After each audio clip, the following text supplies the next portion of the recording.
dun dun dun dun dun dun dun dun dun dun dun dun. Hello, welcome to another episode of Getting Project Done with me, Chris. Today I'm continuing my work on the Aeldari Wraithlord conversion, repose. I don't know. Is it a conversion? Is it a repose? Well, it is a repose. But is a repose a conversion? I don't know. But either way, working on that today. It's kind of a small thing to do because basically all I am working on is going to resculpt the detail in the knee joint here and also in the neck joint as well. I think that's pretty much all I need to do because this wrist is fine. It's not the prettiest of cuts and conversions. I probably could have bent the wrist a little bit more, but that's for next time, I guess. I've already glued like the leg here to the pelvis, and this arm and everything else here is pretty much glued. I have not glued the shoulder mounted flamers. Those will be later. And yeah, so that's the plan today. I'm joined today by Barfing Sheep in the Discord. Say hi to everybody. Oh, hello. Everybody. Hello, everybody. All right, let's get to some green stuff. Do you do a lot of green stuffing? I was just thinking about where my green stuff is. My guess is completely dried up. Well,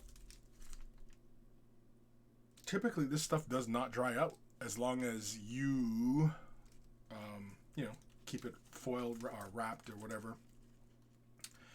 I have the ones in a pot, and it is completely.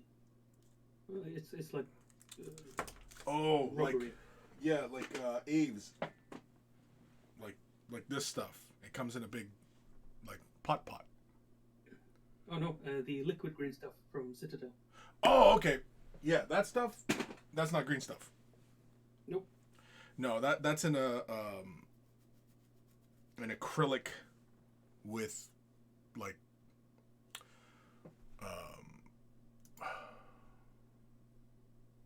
it's like a little solid additive. I don't know what the hell it is. It's called. You can get it like from art supply places where they'll sell like tubs of this stuff, and it's basically like, have you ever played with like the GW texture stuff? How it has like those tiny little beads in it? Yes. Yeah, you can go to art supply places and buy that putty with both very similar consistency to that. But anyway, all right, let's get to measuring. We probably don't need that much green stuff. I say that now, but yeah, we shouldn't need that much. I only need just a little bit. Once those are sculpted and ready to go, we'll put those aside. And time permitting, maybe we'll work on something else. What? I have no idea. I have no shortage of projects, so... you know what? This little wad right here actually might be pretty good.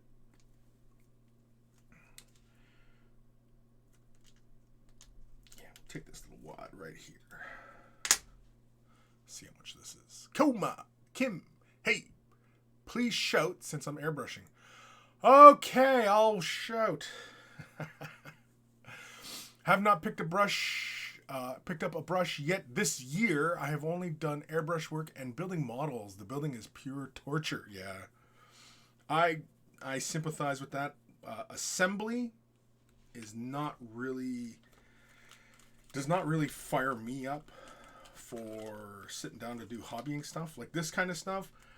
This is about the max in which I'm enjoying the process of doing like a conversion or a repose or something like that, right? I typically kind of dread having to sit down and do an assembly phase, as it were. I don't know. What about you? I'm a big fan of assembly. Yeah? You live for it? No. I can live more for the painting, but I'm really a fan of assembling stuff. Yeah. I'm not. I'm going to be honest. I'm not a big fan of it. I'm not that I would want to purchase a whole bunch of miniatures that were already pre-assembled, but I also don't poo-poo on them either. I mean, oh shit, jeez, stuff's going everywhere. Yeah, I don't know. It's my least favorite aspect of the hobby. But that's just me personally. I know there's plenty of people out there who absolutely love assembling and converting, and, you know, they live for that stuff. And, you know, I mean, that's fine. Nothing wrong with it. Doesn't mean you're a weirdo. Other than the fact of being a weirdo, but yeah. Okay, we don't need that no more. I don't know, it's just, man. Mainly, I will say, I'm not a fan of assembling Eldar or demonettes. Oh, demonettes, yeah. Because they got all the tiny little fiddly bits, right? Yeah. Yeah, that can be kind of annoying. All right, we got to choose our weapons here. We're gonna need something to move the putty around, so we will jump over to our default choice, which is typically, yep, this one. Apparently, it's got schmutz on it. The putty mover. The mover of putty, well, because it also has this nice straight edge in here, and it's got a slight curvature, so it might come in handy when we need to sculpt in the little ribbed details for her pleasure. Was I messing around with this one last time? Looks like you have yourself an executioner set, like a torture set. This actually I got from. Oh, hey, Mr. Boop. What'd you say there? I didn't hear you. I said I didn't know you were a dentist. I'm Dennis. A dentist. I'm the dentist. Did you ever watch Marathon? Did you ever watch Marathon Man? I'll take your dead silence as a no. I watched The Running Man. Oh, Matt. Before we've talked about Marathon Man before. Have we? We might have. It's a classic film. Are you the creepy dentist? I am the creepy dentist. I'm just creepy. Clear framed glasses. Yeah, I'm just a creepy fella. So, you know. I think that's really all I need right now. If I really want to make tight lines, I'd probably just use an X-Acto blade. So, yeah. Anyway, as I was going to say, this assortment of tools, this was given to me by the infamous Gim, Mr. Gim. If I sound a little nasally, it's because I am still a little bit off from last week. No idea if it was the Rona, but yeah, I felt like shit yet last week. But this week, I feel good. I feel better. I don't feel good. I can't remember the last time I actually felt good. It sounds a little... The brownies, special brownies not doing it? You know what? Usually, yes, but no. Alright. So we got our green stuff. We got a tool. Let's get to work. Probably do the neck first, just because that should be easier. And then we'll do the knee. The knee is going to be tricky, I think. Because I shaved this part of the top of the kneecap. And it really, I think, should come back this way more. And so I might have to fudge that. And it might require me to blend the green stuff into this thigh. But otherwise, the rest of it should be pretty straightforward. Just kind of, you know, creating the impression of those little ribbed things going on. So, should be pretty straightforward. I hope. All right, let's get to work. You guys working on anything? Yeah. Got myself some Necromunda babes with guns. Some Eschers? Yes, that's what they're called. Cool. I remember the names of stuff. Of recent purchases? Yeah. All right, let's grab some water. What about you, Boop? I was working on stuff, and then I watched Boca Boba. So 3. There's a 3 now? Yeah. Why am I always behind? Every Wednesday. New episode. I'm resetting my wet palette so I can get some more Prussians done for Adepticon. Oh, cool. What game? Essence résultat. Oh, oui.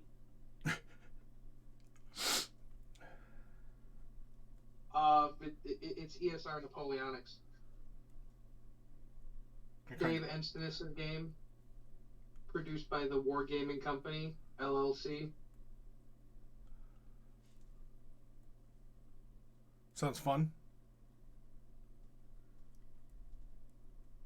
You know what?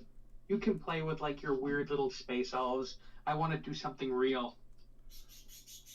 And what's real? I want to play a game where I can beat up a historically not short, but we're gonna say little Frenchman. Why would you want to beat up on Frenchmen? Maybe I have some unresolved anger issues against the French. Yeah, that's kind of weird.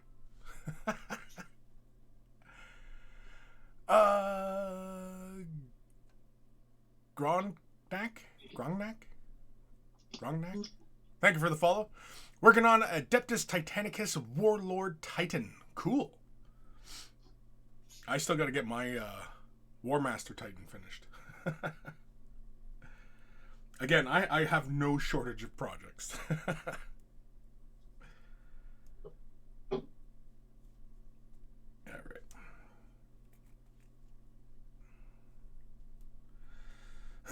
Always key to make sure your hands are like when you're kneading the green stuff together, keep your fingers a little bit moist.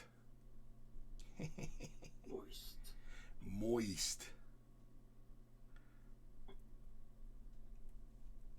Better get her moist. And there went all of our 0 female viewers. Well. Yeah, where is Sophie?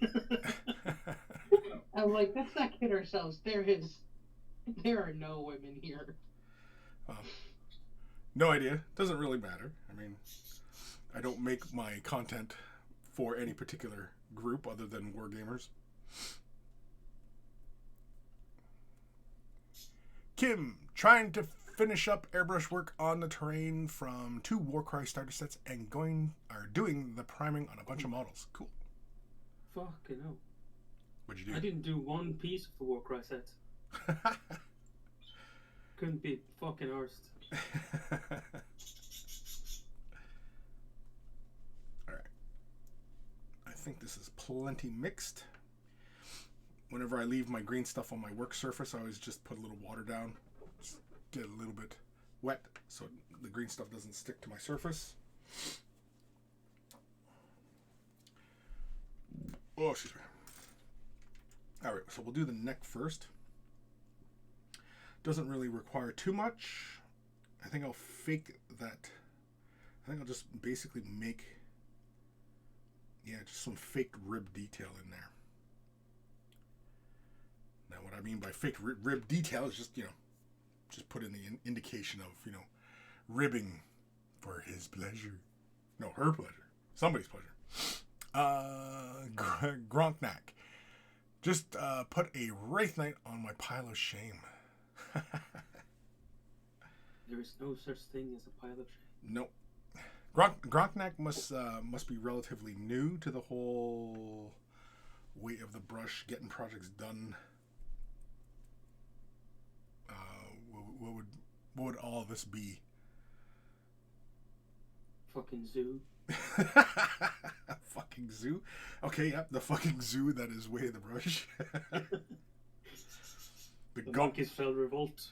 The fucking gong show of Way of the Brush. Alright. This might be a little too much. Yeah, it is. Yeah, Let's take a little off.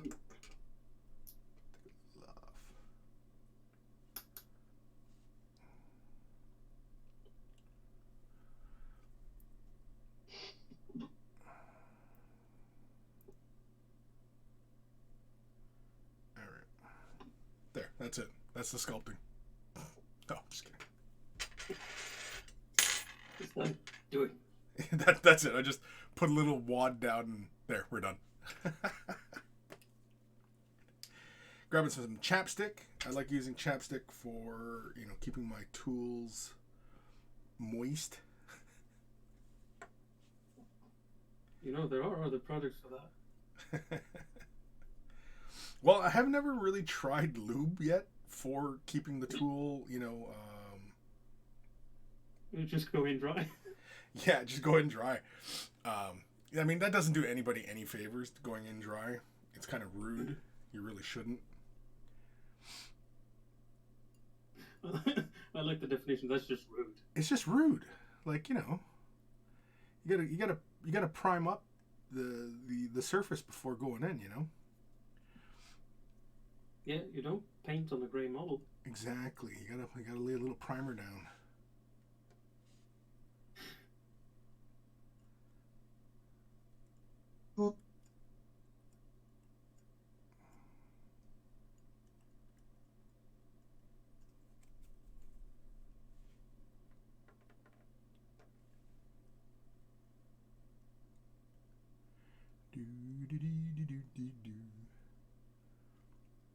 That piece over there.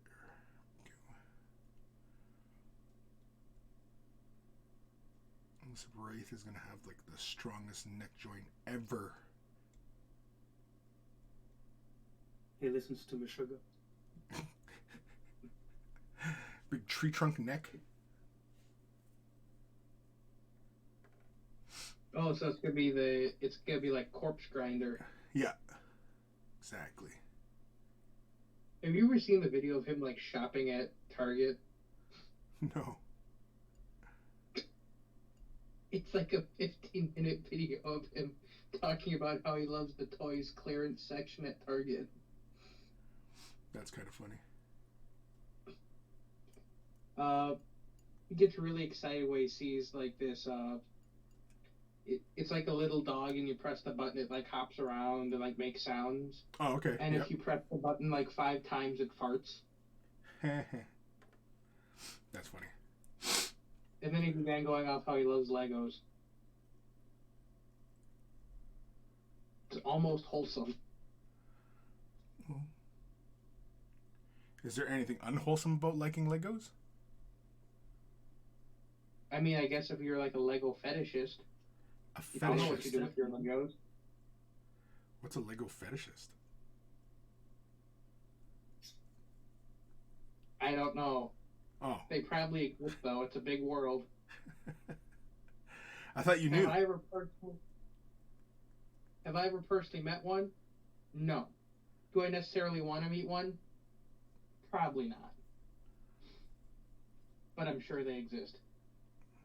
I'd meet one. I'd be interested to see what that's all about. I feel like Like you love like what? Legos going up the butt. Yeah, but why Stepping on Lego? Lego. Stepping on the leg. I love the pain.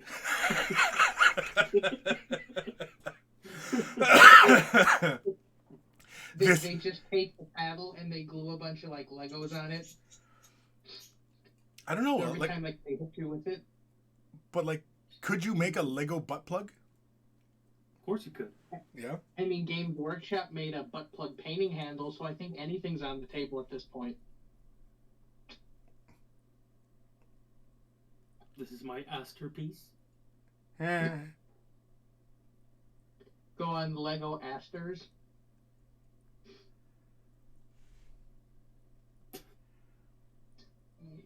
Yeah, I'm not gonna lie. I'm gonna be looking that shit up there in a little bit. I know you are.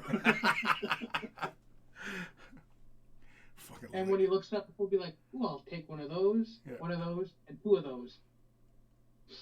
You want to know why I know? Because I was thinking the same thing. You know how I know you're a big pervert? Exactly.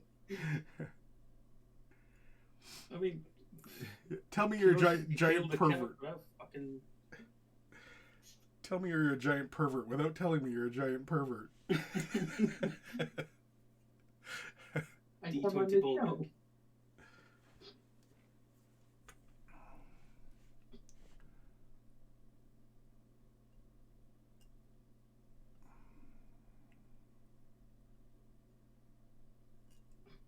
Wait, were you the one who posted about the D20 ball gag in the server?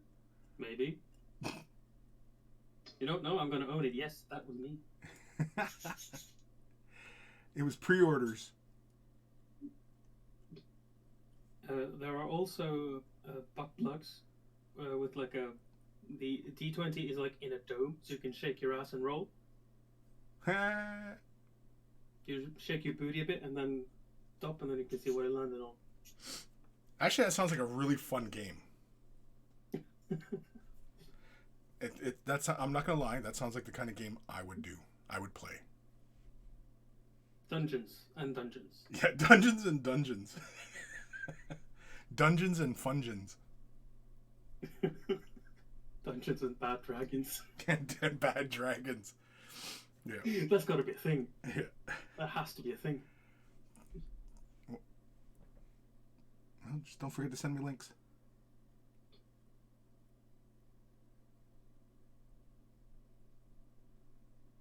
Wave the Brush, a family show. No. That's never been advertised. I have never once said I was a family-oriented show.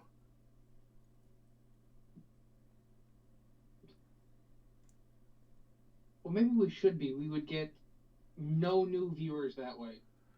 No, I'm not really concerned about that.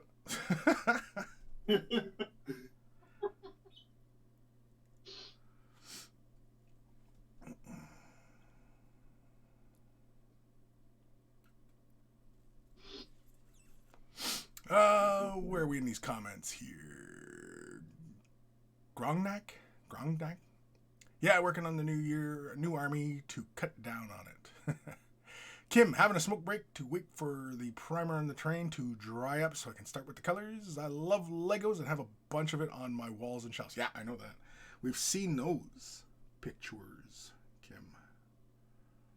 For a second there, I was going to say he tried something with Legos. I could be like, that's a very committed consumer of Legos. Now, like if Lego was to put out a butt plug, would it be like a regular kit? Would they sell it through the normal chain of stores? Do they have a grown-up section at Lego World? Well, if you think about it, if that becomes like disassembled inside you, it'd be a really awkward visit to the ER. I don't know. Some Lego, it's indestructible once it's fully assembled. Like if you were trying making like about a 9x9 block, that's indestructible. You'll smash like windshields with that shit.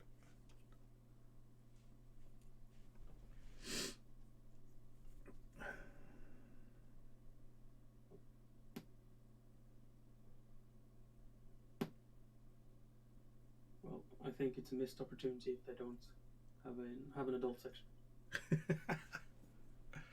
I think so too. I mean, you know, there's plenty of people like even my age who grew up on Legos, but who are into butt stuff. And I think they really should, you know, accommodate their customer base, really.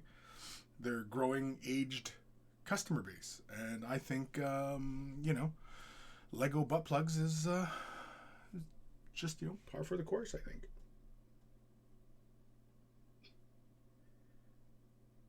Oh, I can see it now. You walk into the Lego store and it says, now introducing the new Lego pegging kit. There we go. See? All it takes is a couple visionaries to see the grand design, and it'll be. Part is you can actually choose your girth and length.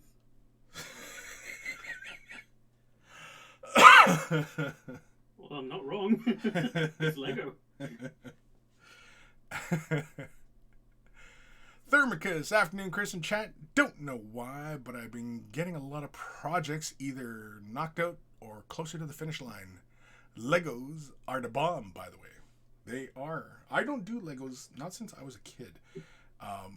And since my kids were kids, because I've also lived the childhood dream of having Lego kits and enjoying them and playing with them and, you know, all the little fun. And then, of course, I've been a parent where that shit's on the floor and you step on it at like 3 a.m. when you're trying to get a glass of water or something. And yeah, it fucking hurts. Fucking hurts.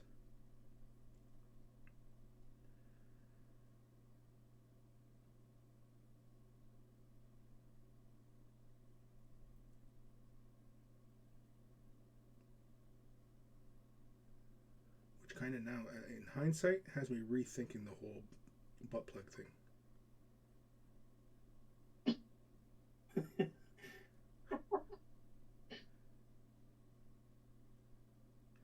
Because if you've ever stepped on I was gonna say, have you ever stepped on a butt plug? No. If you ever stepped on Lego in the middle of the night, I mean, that shit hurts. That's worse than Caltrops. Well, I was gonna say my bigger question would be, like you were saying. Why would you step on a butt plug? Why would a butt plug be on the floor of your house at like 3 o'clock in the morning? What the fuck is going on there? Well, I mean, it's, you know, it's, sometimes you have an after party. And shit's just lying around. You don't really kiss and tell, do you? Yeah, you know, it's, yeah. I was gonna say, clean those shit up. Pick it up. Well, sometimes you're just so fucking exhausted, you just go, nah, fuck it. Yeah. Basically. I'm with a bunch of fucking savages. What? Why? Well, what's wrong with that? I mean, you know. I own my depravity. Yeah, I mean, you know, yeah, like when you're into butt stuff, occasionally you're gonna have shit, and sometimes you're gonna have butt plugs, and if they're made of Lego, you're gonna step on it and you're gonna fucking get hurt. So that's why I think they do make them out of silicone and rubber and what have yous. Because, you know, sometimes you're exhausted and you forget to pick up your toys.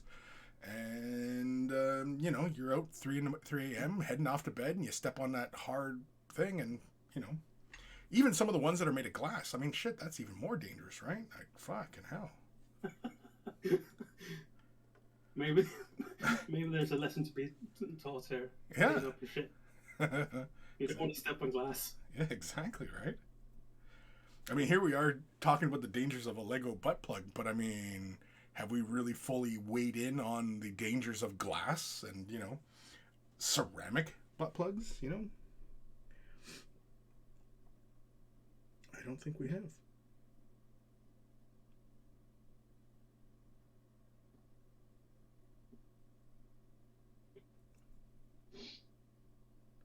It's one of those episodes.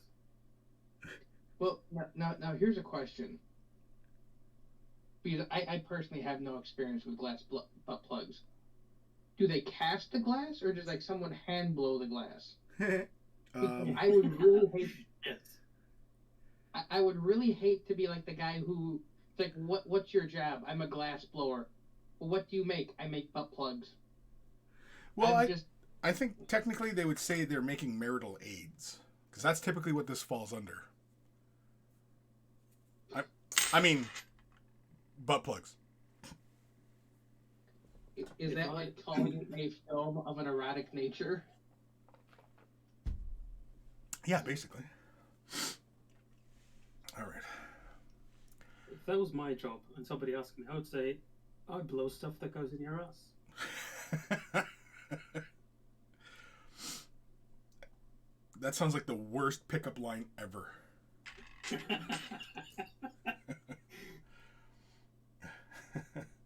Are you drunk? No. You don't understand.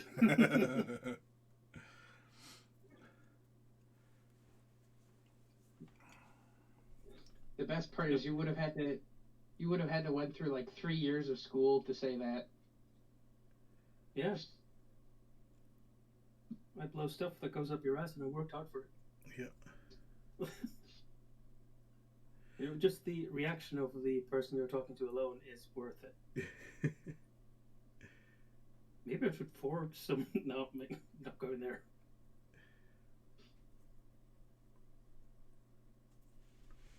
Well, don't worry. If you come to Adepticon, you can. Because this year, my gaming group were handing out patches, like joke patches, and I was put in charge of designing them. So this year, we're gonna have joke patches that say, you can sew them on your coat, and it will say, local pipe layers, number 69. You put that on your jacket. Nice.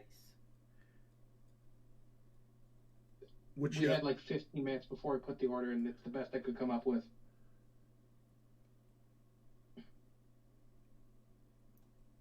Which union is these pipe layers? They're local number 69. Oh, sweet.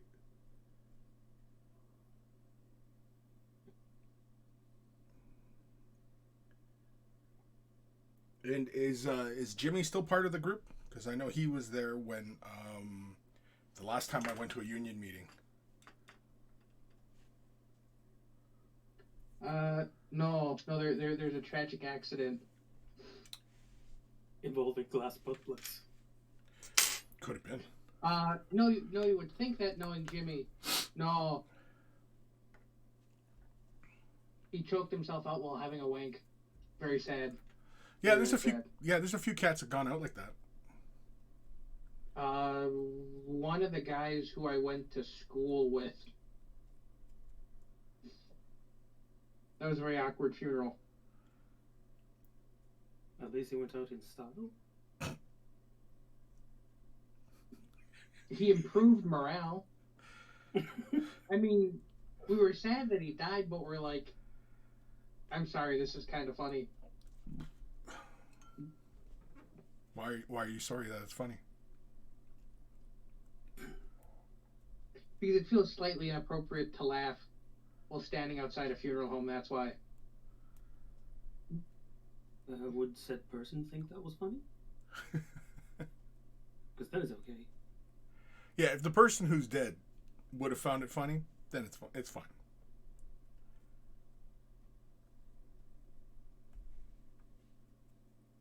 I don't know. I didn't know him that well. I just knew that he died from choking himself while having a wank. That's all I know. But do you know it? How do you know? Like, how do you know that's how that guy went out? He was the one holding camera. Like, was it in the official coroner's report?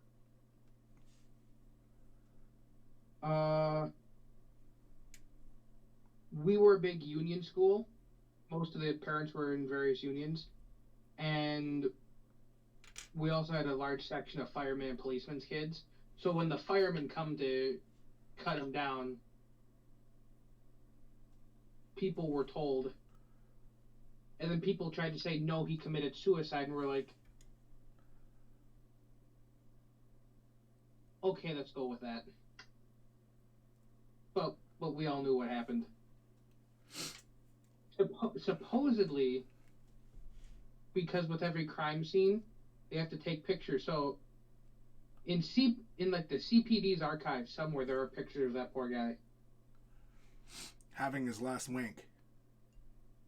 Mm-hmm. Now, did they take pictures of him in mid-stroke, or was it just him dangling there?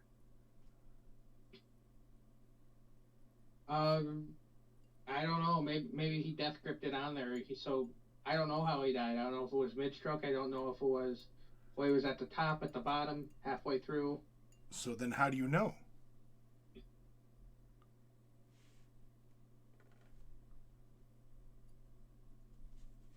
How do I know for like 100% sure? Yeah. I mean, I think this is like everything in life. What? You hear choking yourself out while wanking it? You hear it from a reliable source. You just kind of have to believe.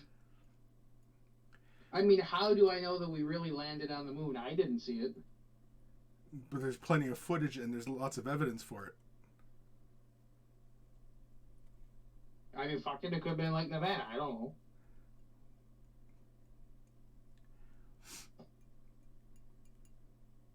There's objects on the moon that were left there by the teams that went there. But can I see the objects on the moon? You can detect them, yes. And in fact, if you had a powerful enough telescope, like an amateur telescope, you probably could see them too. See what? The objects and such that the Apollo team left when they went to the moon.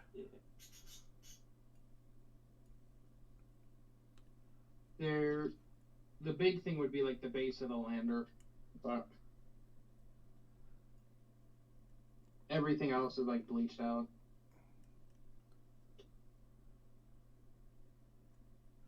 Matt, are you one of those cats that doesn't believe in the moon landing? No, we got to the moon. We got to the moon before the Russians. I mean, there's some things I don't believe in, but it's like, no, we got to the moon.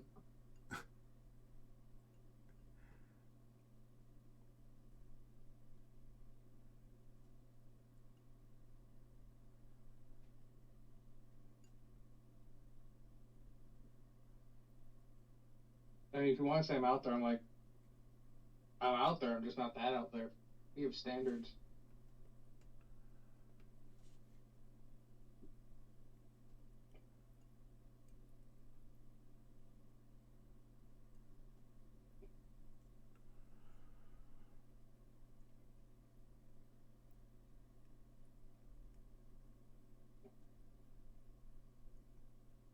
I have gone down some pretty hilarious rabbit holes as far as, conspiracy theories and stuff like that are concerned.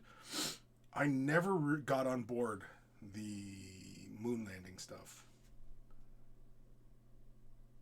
I know there's a group of people who think that we've never actually gotten to space. I feel like a lot of people will do the moon landing thing as a meme more than actually taking it seriously. Yeah. Nowadays, yeah, that's the way it feels. Like, people are just, a lot. I feel like that's with a lot of, like, conspiracy theories. People are just doing it because it's, like, the thing to do now. Yeah, like, I think, like, this whole flat earth stuff, I think that's just trolls now at this point.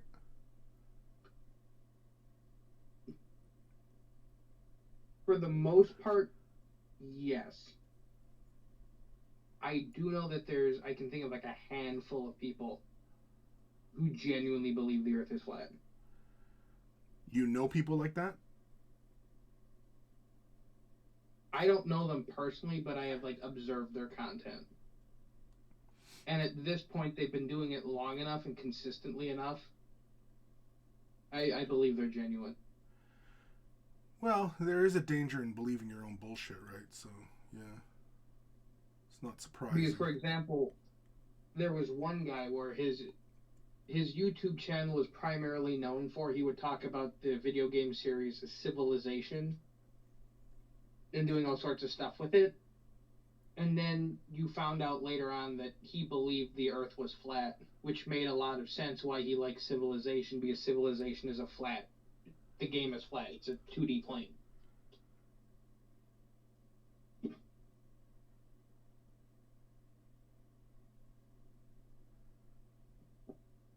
Yeah, there's some goofy people out there. I had to dip out for a second. I missed everything. What's that? I had to dip out for a second, so I missed everything. Oh. You missed nothing of substance. Yeah, you didn't miss anything. Yeah, okay. I mean, it's not like we're here figuring out life's great mysteries. No. No. We're talking about some weird guy on YouTube who thinks the earth is flat. Yeah. Oh, So cool. I haven't played Magic the Gathering. I'm gonna say 8 years. The new set coming out this month kind of has me interested again. I've never played Magic the Gathering. What's the theme of the set? This one it's called Kamigawa Neon Dynasty. So it's like cyberpunk ninjas and samurais. Cyberpunk ninjas? Damn, I'm in. But they're brightly colored, like it's glam rock. That's kind of like cool. really.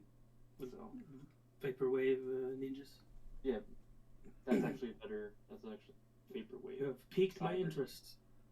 That's a new set. I mean, because I was kind of interested in getting back into Magic because of the 40k Commander deck that's coming out sometime this year. So I thought that was a neat crossover. But next month is they're releasing a new set, and I was like, the art's kind of cool for it, and I still, I guess, casually play Magic, but I don't really typically I don't play standard Magic, which is like you have to keep up with like the 3 current sets. I play I think it's like Legends or Legacy. You bring whatever old cards you have. That's kind of cool. Yeah, because from what they have different like modes, and they'll have like different events. Like if you go to like some place and they're having like Magic events, they'll have like different ones where it's like standard, where it's like the 3 current core sets. So like the set that's been just released and the 2 previous sets.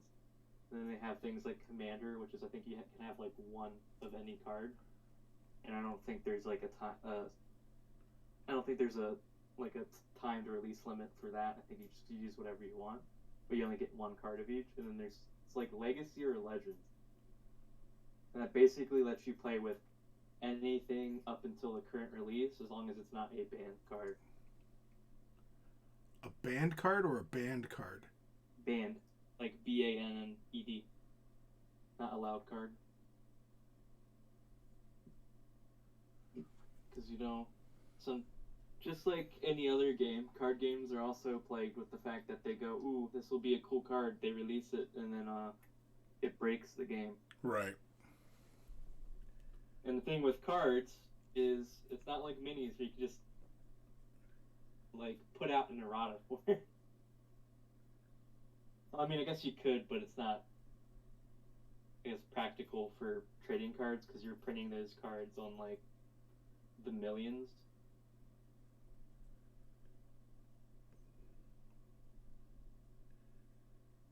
I mean, you can still play with it. It'll be banned from, events. Right, like the official events and stuff. But I've been out of Magic for I was never seriously into it. I would buy like a starter deck, and that's all I'd play with. Because back when I didn't go to my local GW as much. I mean, I always kind of went to my local GW, but we had a really nice local store that was like really big, but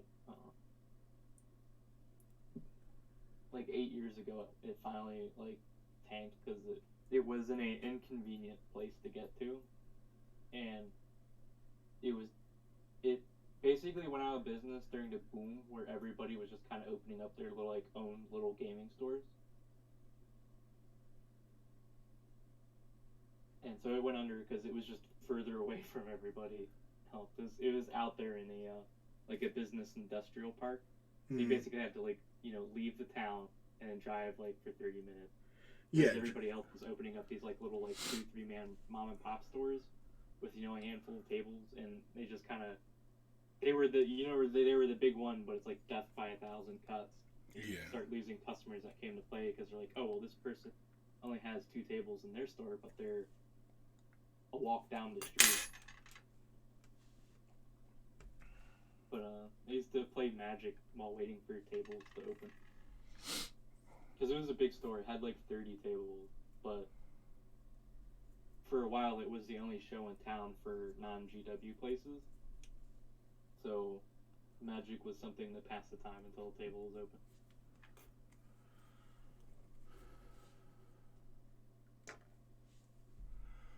Hucka hey, you guys. Welcome to 22. Watched Don't Look Up last night, so that's an interesting concept. You have 6 months left, so what would you do? Butt plugs probably not on my list. Butt plugs wouldn't be on your list if 22 was the last year. You wouldn't bother just giving it a go, giving it the old college try. I mean, why Did you not? watch episode 3 yet for Boko Bobo? Yeah, I watched it this morning. Yeah. I haven't. Interesting stuff happened that I didn't think was going to happen. Yeah. Well, so far, I mean, the show I have been really enjoying it. I know that there's a large group of fans that are not enjoying where the show is going, and I guess I shouldn't say a large group, but yeah, there's.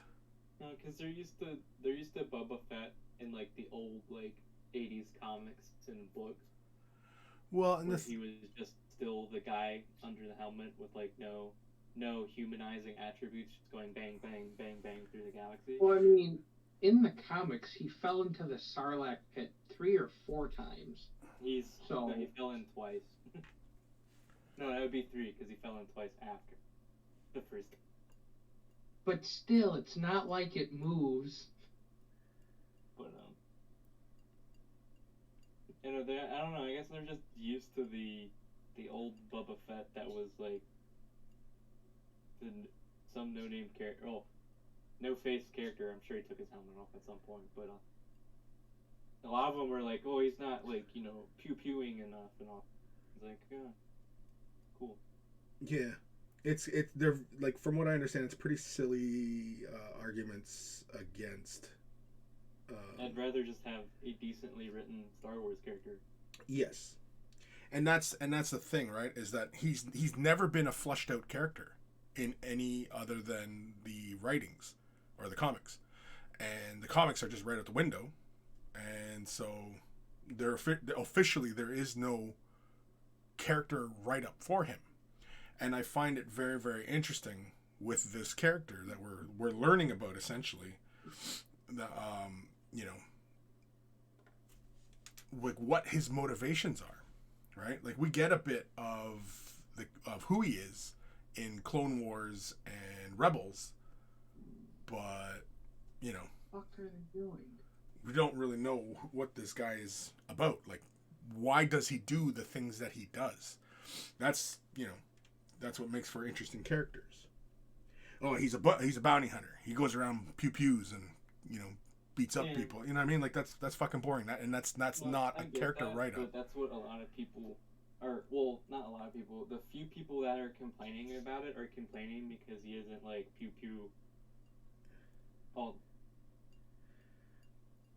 He's not meeting their expectations, and that is always a dangerous thing for anybody in who's a fan of any intellectual property, is having these preconceived notions of what a character is about just by looking at them, right? Because when all we've ever done was just seen Boba Fett, we've never really had him doing any kind of lengthy interactions, right?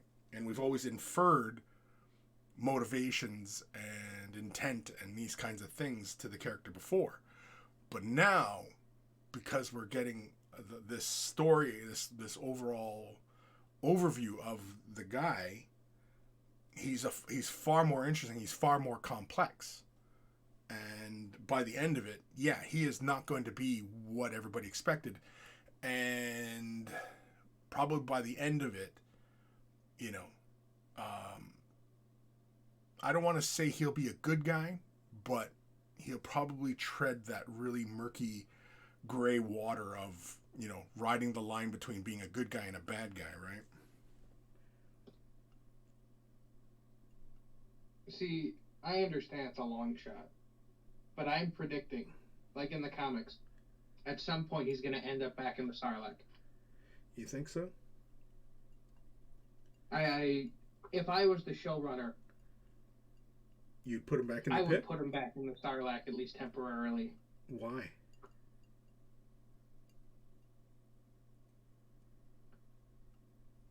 In the short term, because I think people would just find it interesting to watch him actually escape from it.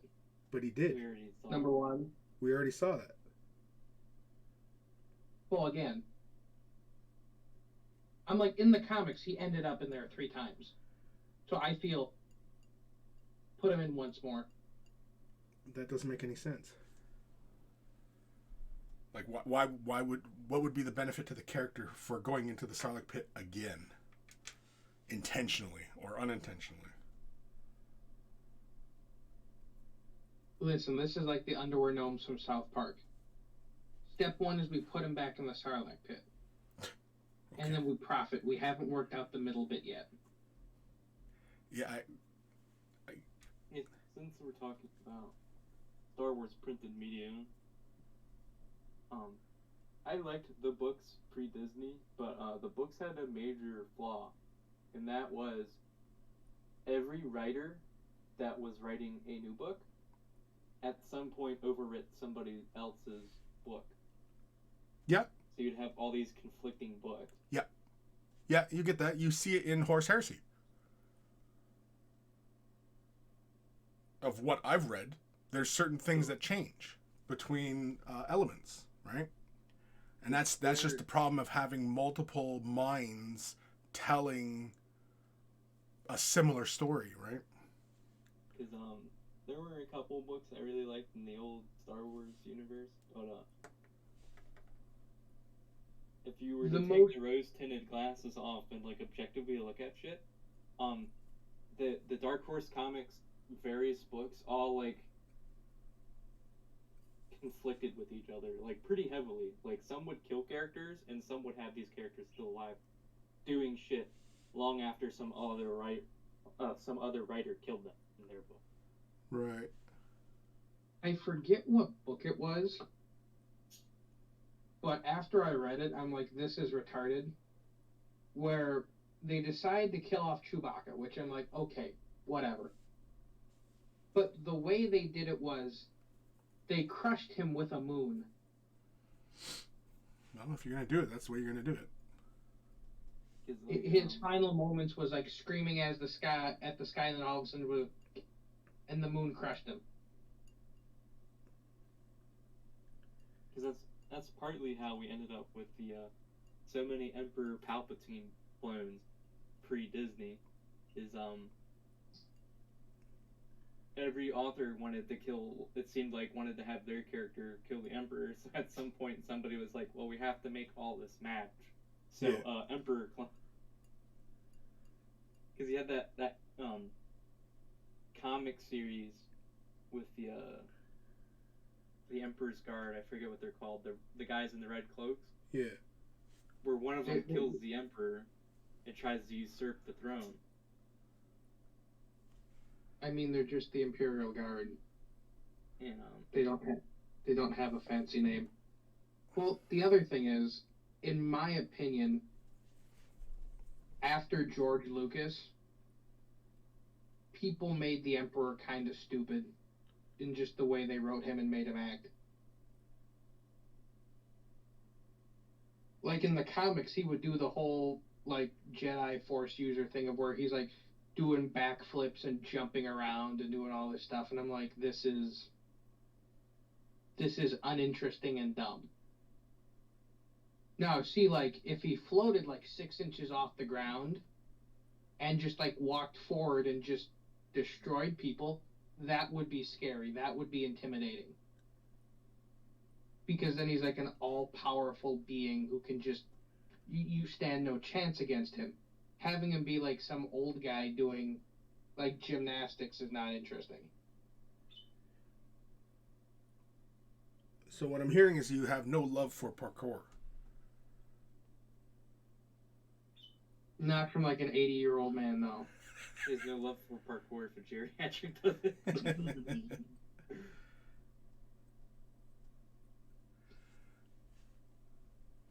Kim, so far I like Book of Boba better than Mandalorian.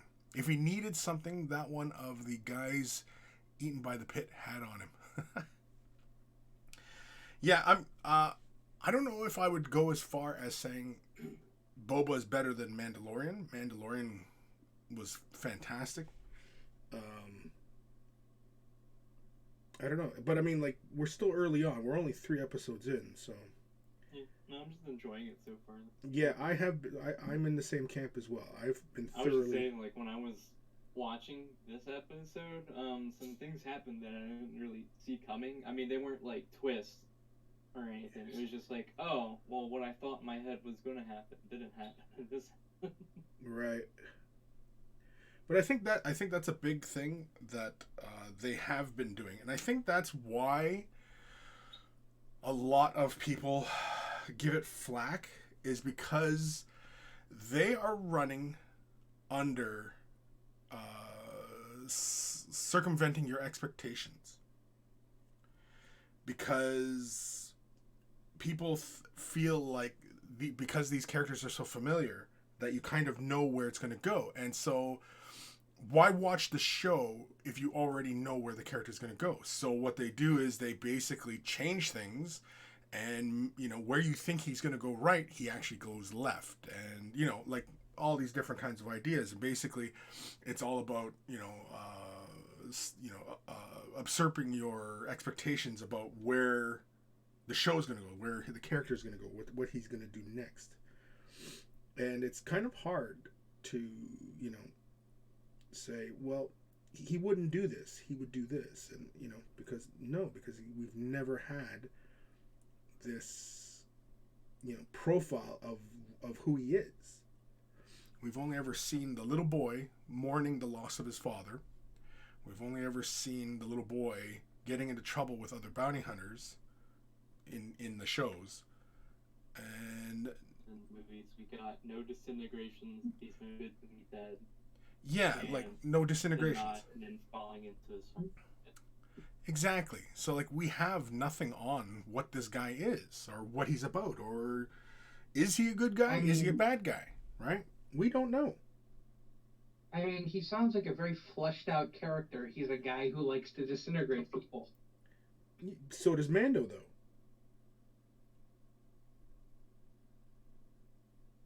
So what does that say about the disintegrations? I mean, what is that to tell you about a character? Mandalorians or people who wear Mandalorian stuff like disintegration. Is that it? Did you ever? Very simple story. Did you ever watch Rebels or Clone Wars?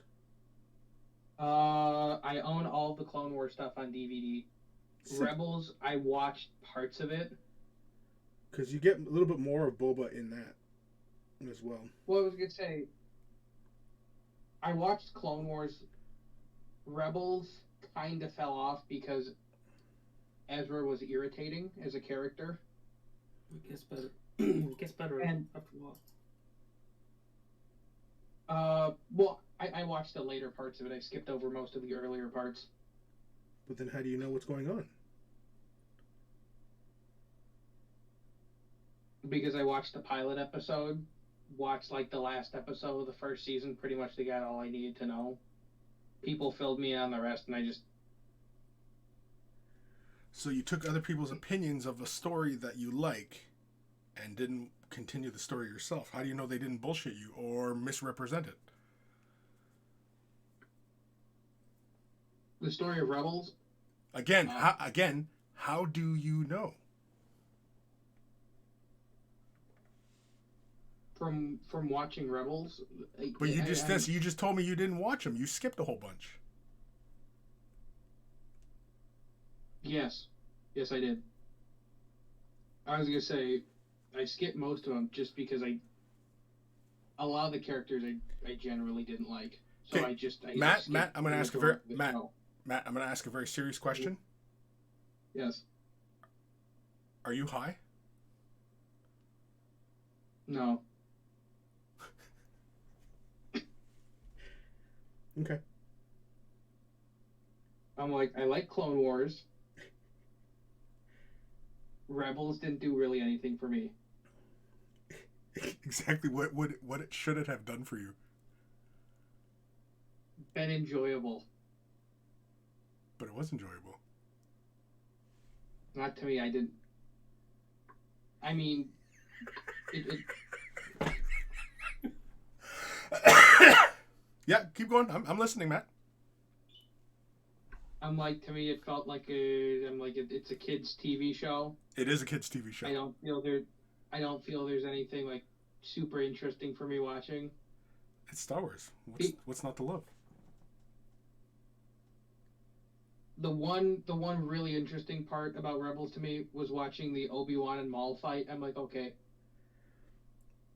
then we pretty much just stopped watching. So you basically just watched all the YouTube clips.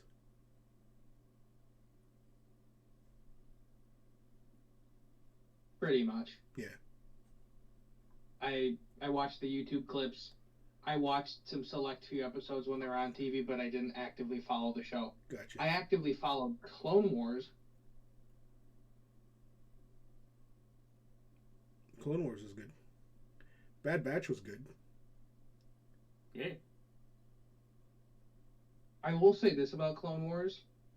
The earlier seasons, I rewatched them and I'm like, they're not as good as I remember. I actually just watched the very first Clone Wars last night. I was up till fucking 3 a.m, of course, but the movie or the first episode? The movie, the Clone Wars movie, the one where the basically they have to rescue Jabba's son. Mm-hmm. Yeah. For whatever reason, when I was watching that last night, now this could have been the brownies, but the animation was vastly different. Now, mind you, yeah, it was damn near 20 years ago when that show was made, but the framing, like the frames, like usually computer animation, they go down to about like less than 30 frames. They go about, that 24, 25 frame a second kind of deal, give it that cinematic look. For whatever reason, I was watching it, and there was moments where it felt jittery. The animation felt jittery, and I don't know if was always the case, or if it was Disney Plus playing with it, or like something along those lines. Like it didn't. For whatever reason, there was moments when I was watching it, I was like, I can see like the frames. Again, I was well into my brownies, so it could have been brownie time. The Clone Wars movie, to me at least, it always did feel slightly like the animation felt like they had cut corners just for cost. Well, so sure. It always felt slightly unpolished, if that makes sense. Well, the show had an aesthetics, a particular aesthetic, and yeah, I mean, like if you're not used to that style of animation, but I mean, like it's just animation. I mean, there's many different kinds. I mean, like, what did you think of the anthology series, The Visions? Did you watch that one? I didn't watch it. You didn't watch Visions? No? Because Visions was really good. And that was Star Wars anime style across many different styles of anime. And they were all really good. Some were better than others, but they were all really good. And easily, you could watch a show. Like the very first episode, it has this very Kurosawa type of style to it, and it's fantastic. If that had come out 50 years ago, that would have been what inspired Star Wars. Like that's how, close and like you could see all the similarities in this style of animation, which is what inspired Lucas's Star Wars, which is just pretty cool. But yeah, there was a bunch of them in that anthology that was really cool, and I kind of wish that they'd flush them out more. Give us more of that stuff. I mean, Clone Wars was interesting. I liked the show. But there were also... The show itself was good. The storyline outside the show...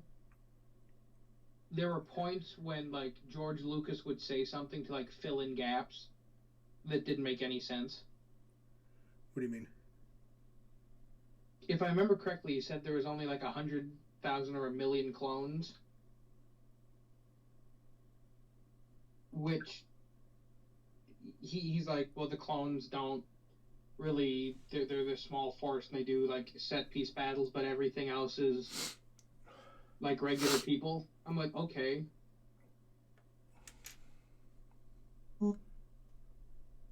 But well, I mean, when he could have been quoted saying that, it could have been before he even fucking finalized a lot of these ideas, right? Because, for example, like stormtroopers, we don't like. There's no indication that stormtroopers are clones or not clones in the original movies, right? And there's no indication that they're men and women, or they're just stormtroopers, right? And getting kind of caught up in the official role of these background characters, you're only detracting from your own experience with Star Wars, or any story for that matter. Getting caught up in these like minutia type details.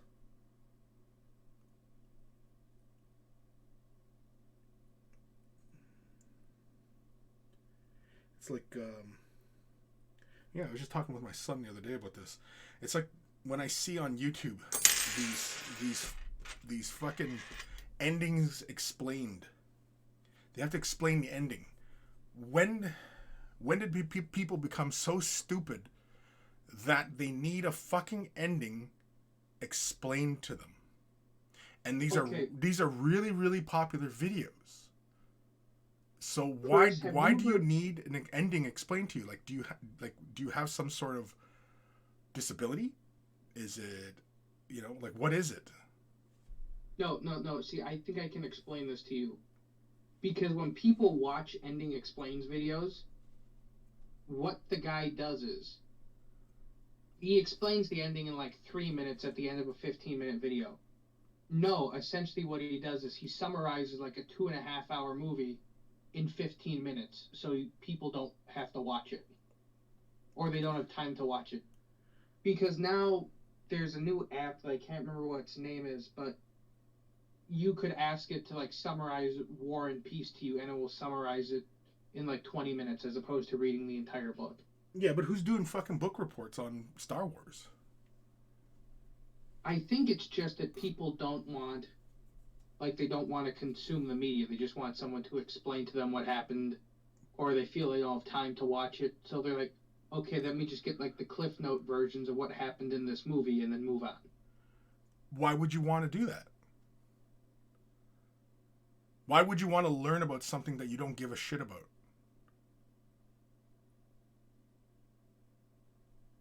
Because people are bored. Or maybe they do give a shit about it. They just don't have the time to watch it. I don't know. Well, I thought you were going to explain it to me.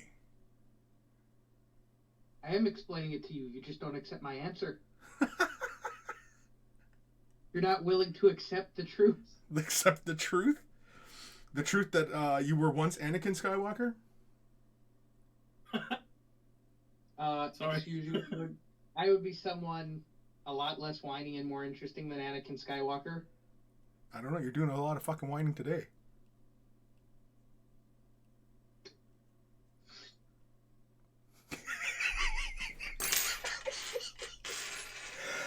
It's so fun getting Matt pumped up.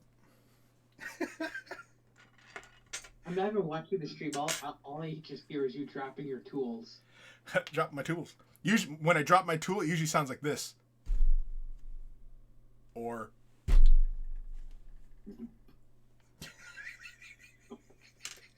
That's such a crap joke. Oh, shit. Okay, I think I'm done with green stuff. I'm not 100% happy with it, but fuck it. I don't care. But fuck it? You're gonna get your Lego butt plug and fuck it? Yeah, where's my butt plugs? Guaya, bring me my butt plug. Yeah. Oh, shit. Yeah, look at this. Green stuff even sticks to glass. Oh my god. Oh my god. Oh my god. Oh no. It's sticking to the glass. In future videos, you're going to see this little mark stuck here. There we go. If I remember correctly, isn't green stuff just similar to like plumber's epoxy? Yeah. It's kneadatite. JB Weld, all those. It's a 2-part epoxy. It's a common thing.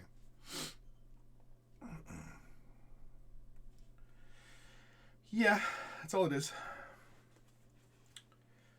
All right. I'm going to stop looking at this. I mean, I'm mostly happy with how I got this little shimmy of the leg going, but... Meh. Meh. Meh. Meh. Meh. Meh. Yeah, I guess I'm okay with it. Are you, though? Or is it going to eat at you? Meh. Meh. All right. Put that away. Do I have anything else that needs to be green stuffed? Oh, let's see. I've got Ruby Rose's head, and I need to just put in those little dots. Yeah, seeing as how we haven't touched this this head in a while. Mind you, I mean, last week was fucking right off, but yeah. So let's grab the chapstick here. We only need a little bit here just to fill in some of these little holes. And yeah. Let's see here. Yeah, just jab a wad on. There we go. Then we'll just smear it around. As one does. Well, don't feel too bad, Chris. I don't. Most of the people I know last week got the Rona. I don't feel bad. For various reasons. Well, maybe you should feel bad. If you felt bad more often, we wouldn't necessarily be here. If I felt bad more often, I wouldn't bother doing all this fucking social media shit. If I really felt bad about things.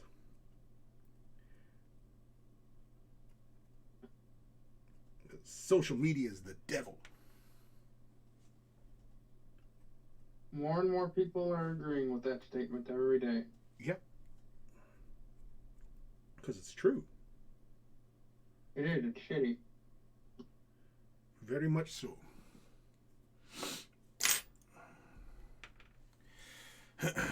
All right. That was easy. Put those little, fill in those little gaps. There we go. Just giving the head a little once over. Never did sculpt in like ribbing on the neck. I think I'll leave it as solid though. I don't know. Got to get back to work on this one though. This head. Because I got the Sister Battle on my shelf and she's missing her head. What else do I need? Or what else do I got here? Anything else that needs green stuffing? No. Nothing I can show anyway. Boo earns. Okay. Well, then we're going to figure out something. Yeah, I can't show. Oh, yeah, I can't show that. Oops. Yeah. So, okay, I'm done with green stuff. I'm checking it. It's gone. So, Wraithlord is green stuffed. We'll clean that up once it cures. And then assemble. And then painting. I think I am going to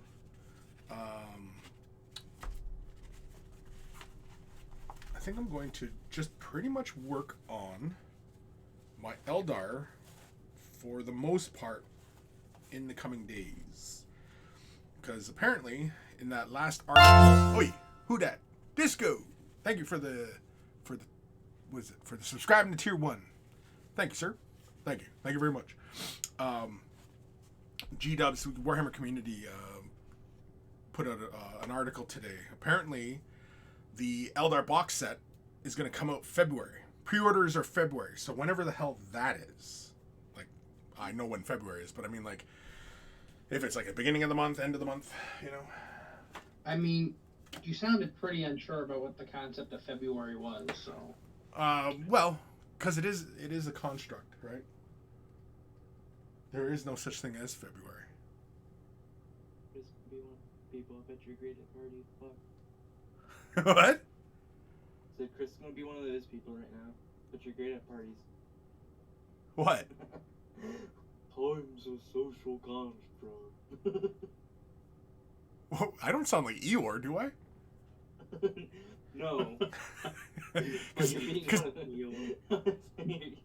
Because doing that voice, you make me sound like I'm Eeyore. Time's a social construct. Okay. I'll just go fuck myself. Yeah, Right, pretty you much. better. Yeah, pretty much. Not, you know, there's like little Debbie cakes, but then you're like the freaking little Debbie Downer. Debbie Downer? I'm Debbie Downer. Oh, that's hurtful. Why would you hurt me so? Why? Why? Chris, because you're Chris and you play the inferior craft world. Inferior? Inferior? Yeah. I mean, in my opinion, all craft worlds are inferior, so...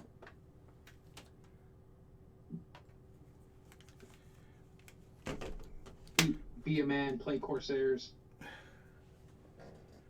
Matt, how about you just be a fucking man?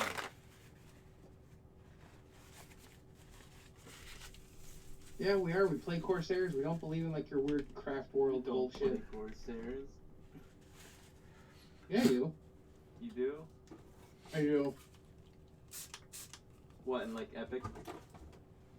No, Chris has played with my Corsair army.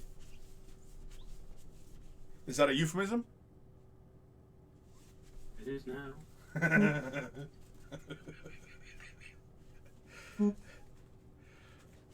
Because I don't want people showing up at my door saying, yes, are you friends with Matt because he accused you of touching his Corsair? I mean, at that point, I was technically a minor, so... That's what I'm saying, right? So, was it a euphemism? Could be a weird day for you. Every day's weird for me, bud.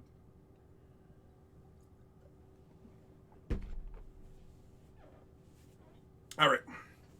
We're going to do something very, very different. I'm looking for like a test He's going subject. to repaint all of his Samohan black and bone Ew. and acknowledge that he was incorrect. He was wrong for Ew. the past like 30 years. 9. Why on You've why on only earth played would I do Eldar that? For 9 years? Oh, okay. Why on earth would I do that? Let's just grab that. Yeah, we'll use this one here. All right. That little 3D printed dude. No, it is. Fuck. What the fuck was that game called? It's a board game, and there was a bunch of characters. It's a injection resin fucking cast thing. I just threw a Zenithal pre-shade on it. He looked like a 3D print. Just like... Well, I'm sure it probably was, and then they made the masters for it. But I mean, like what the undercoat you sprayed in and stuff, because you know. yeah, on camera he does look a little odd, but yeah, there's a little pre-shade on it. Printers print, like a lot of people use that like weird off gray resin. Oh, yeah.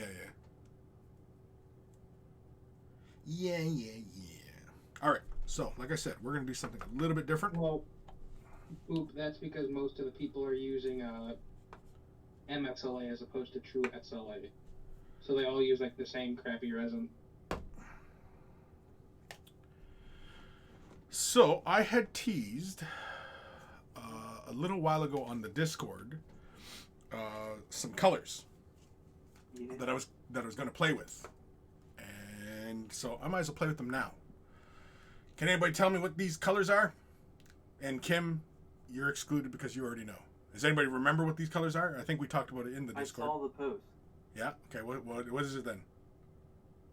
What is it? Yeah. What are the colors? You pay attention to what Chris says? I remember because I think I threw out the guess that they were what did I guess? I think it said like war color. Oh, war color. Yeah. No, they're not war They colors. had that weird like bottom shape pool. Yeah. No, these are Liquitex. These are their acrylic gouache, which is basically a high pigment watercolor paint. Typically, what gouache is used for is watercolors. But I've been meaning to give this stuff a try on miniatures. And I didn't want to use normal gouache because normal gouache can reactivate if you put water on top of it again. You remember like the little tablets of watercolor paints, and you put your brush on it and with wet water, and then you can do watercolor, and then it will be dry, and you can come back to it and put water on it again and use it. That's essentially like what a gouache does. But with acrylic gouache, it is it dries waterproof once dry. So I'm going to play with some of these colors here. I'm just going to slap them onto this guy. I just really want to see coverage. Because I have a zenithal going on here, I should be able to discern whether or not, how light fast these are. So yeah. Now mind you, it's not a black pre-shade. I often don't go all the way to a black on a pre-shade. I only go as far as a mid-tone gray and build up to a white up high. That's pretty much how I always work my pre-shades. Because normally whenever I do this, it is really for contrast paints and clear paints. And yeah, so that's the only reason I do that. Anywho, Legion, thank you. Was it Legion? Yeah, Legion Miniatures. Thank you for the follow. Have you ever tried using like a tan or a beige as like a pre-coat before you use contrast? A tan or beige? No, but I mean, essentially it is very similar to the Wraithbone spray, or using like that off-white, right? Because essentially that's what the Wraithbone spray and the Gray Seer, they're just light off-whites. So one has got more of a cool factor to it, so it's got a light cool gray, blue gray, and the other one's got more of a brown yellow quality to it. And why can't I get these little freaking tabs? I would encourage you, if you ever paint something that's primarily like supposed to be wood, so for example, like if you're painting Sylvaneth, because that's the first thing that comes to mind, instead of using like the GW spray, just using the new Rust-Oleum brand, like their camouflage. Oof. Because with that color, and then you apply the brown contrast onto it, it gives it a little bit more of a pop, and it makes it look more like real wood. Interesting.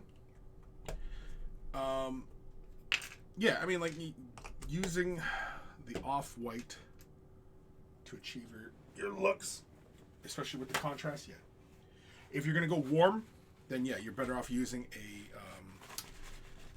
like a yellow, a warm color, right? If you're gonna go with cooler colors, browns, blues, darker greens, stuff like that, then you're better off with a light gray, the blue gray. See, I have learned to hate painting anything yellow, so. Why? Because for me, when I paint yellow, my yellow just sucks at coverage. What do you do? What are you laying yellow on top of? If you're trying to put yellow on top of black, then yeah, you're gonna have a hard time with it.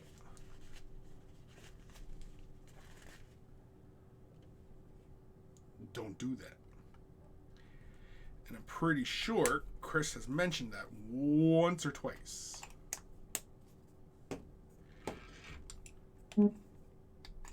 Right now, I'm trying to lay it on navy blue because the primary color of the figure is navy blue. So you're trying to lay a yellow on top of a navy blue? Mm-hmm.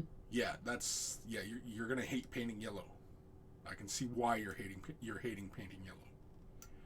You have to lay something down before you lay that yellow, especially if you want it to be a bright yellow. You got to lay something else down first, like a mid-tone brown or something along those lines. Even a light orange something before that bright yellow, because otherwise it's not going to sit well.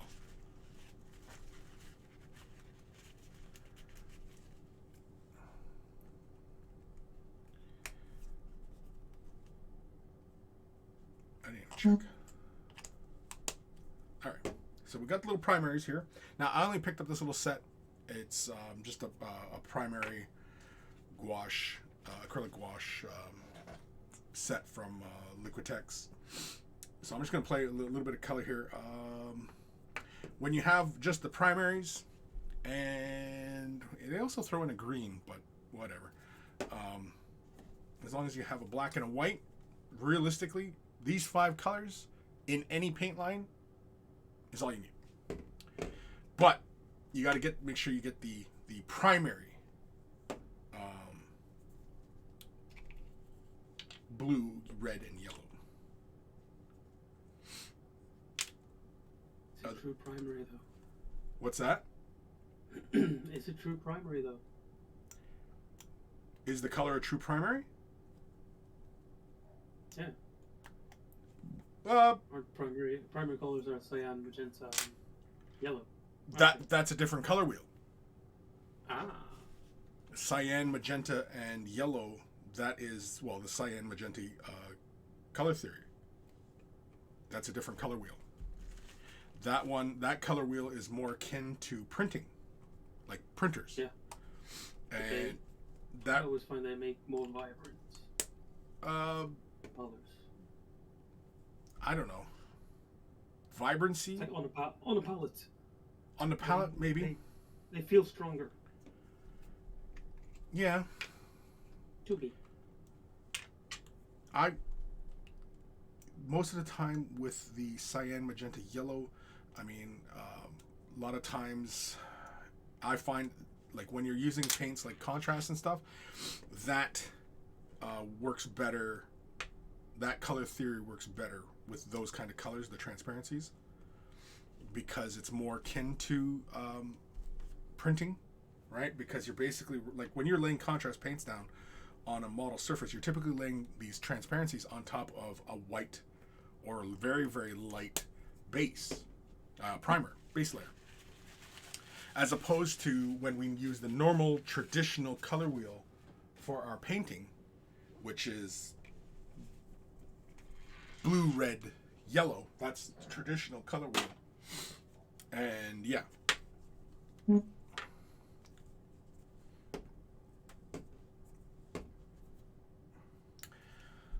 Because yeah, like there are 3 main color wheels. I think there's actually technically 6 or 7, I think. But yeah, we as miniature painters, and most of us in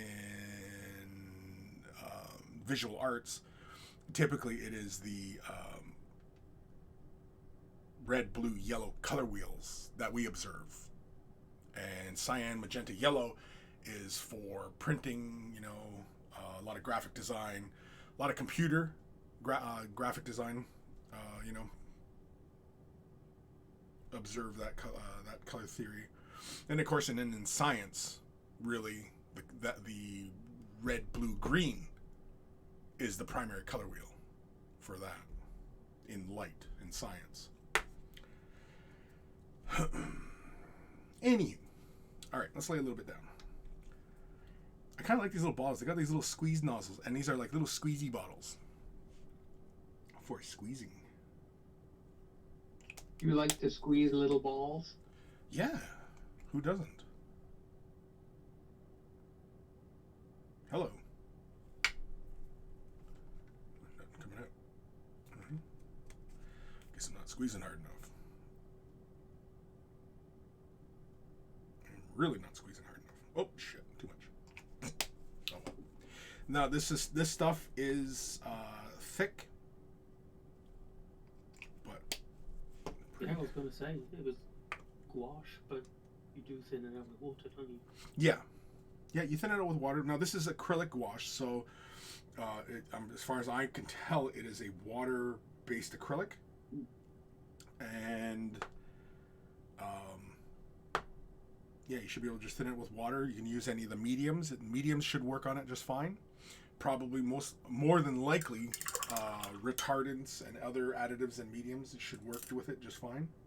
It's Liquitex, so it should match up with the rest of their products pretty easily. You know what? I'm gonna throw a little bit of white down as well.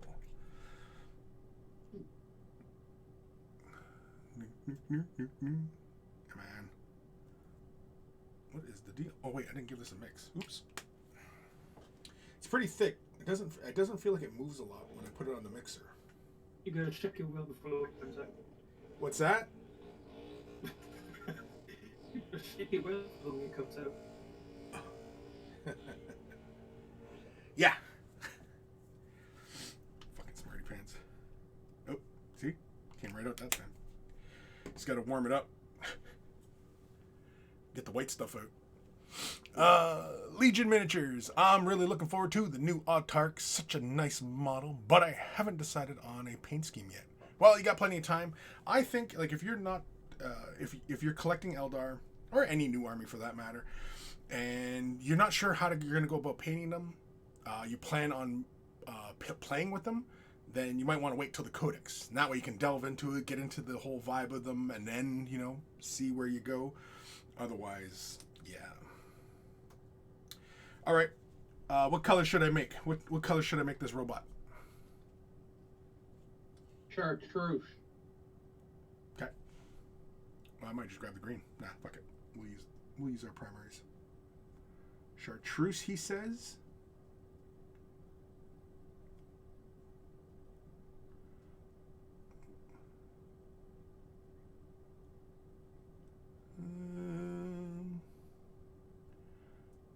This is a very light green. This is almost,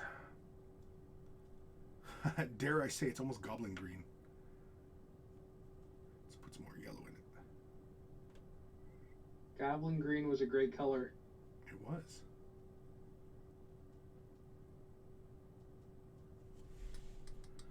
Let's just do a leg here.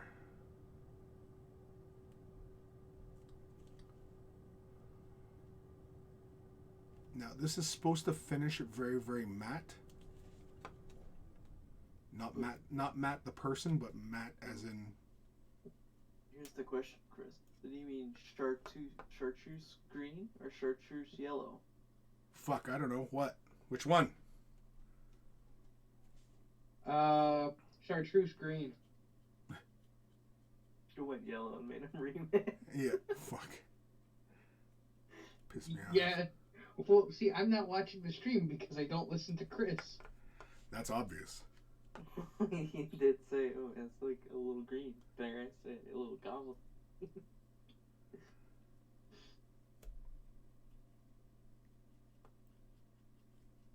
Because there are two different chartreuses. They're two different colors. There's two there. I like it. One's yellow green and one's green yellow. I like it. Not gonna lie. It's quite bright and vibrant. Now, mind you, like this, I'm laying this down. Now, this the light fastness of this paint, it is not that opaque until you add white. White makes this stuff opaque. Whereas the regular colors are not very, very solid on their own, from what I understand of these paints. But the finish is good.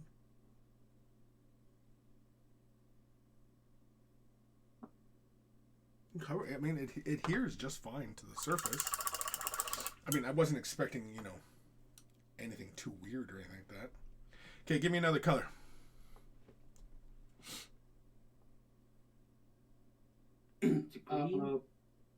Barford, go. Magenta. No, you just had the last one. Go, Barford. What can you add to green? It's funky. Give me another color. Doesn't have to be green. I don't know, take off the whole spectrum. Or you're just testing out weird fucking colors on this guy. Yeah, just give me color out, because I have the primaries, right? So I can mix any color. Oh yeah. Let's go purple. Purple. Big fan of purple. I think we should make it the most fucking garish thing you've ever seen. It's going to be. This is just a test. Like it was made in some fucking back alley McDonald's toy factory. Some off-brand. Yeah. I think we should make it like my neighbor's Jeep. Baby blue, chartreuse, and magenta. All right.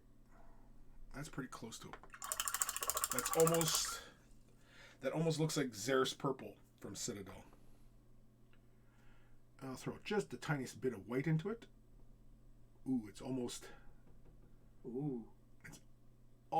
It's darker than Gene Stealer purple right now. Looking in the color thesaurus to throw Chris a curveball. Say what? Instead of looking in the color thesaurus to throw Chris a curveball. Oh. Well, I mean, I don't know every color's name. Oh, damn. Good God, man. I don't know if there's anybody on this planet who knows every color's name because, like, you color names are just made up anyway. Yeah, no, I know. 9 shades color. But there's actually 20. Yeah, pretty much. Probably some lovable. That's what the thesaurus says. It's like the shades of 9 colors. It's like the primary colors, and then like when you mix blue, green, or not blue, yellow, get green, whatever. Yeah. And so it has like yellow, red, orange, green, blue, like the basic, I guess, colors. But then it goes 9 shades of each color, and then you look down the list, and it's actually 20. Right. Yeah. I kind of like these. And the finish is very, very matte. I don't know if you can see it on the green here, but yeah. Well, I guess the only way you can tell on camera is that you don't really see any of the light from the light sources, like around my table, casting any highlights or anything like that on the surface. It's just very, very matte. All right. Boop. Give me a color. Okay. I'm going to give you an option between 2. You can get mint, or you can get mocha. Mocha? Let's do mocha. That's a nice... now, mocha typically is a very light brown, right? Mm-hmm. It's a soft brown. I guess you could... That makes sense. Yep. Okay, so just to make a quick brown, you just take equal parts of blue, red, and yellow. Make a brown. Try to think of a GW color that comes close to this. It needs a bit more yellow. Gorthor brown, maybe? Alright. This is pretty close to a brown. Who left? Oh, Matt. Let's grab a little bit of white. Chuck that in there. Ooh, this is almost a flesh value. Deathclaw. This is what I've got right in here. This little space right here is almost Bugman's glow. Yeah, Gorthor brown's pretty close to like a mocha color. Yeah, I had it straight in front of me. That's why I figured out. Yeah. I thought you just like threw it. Like. And I'm not that fucking brilliant at these colors.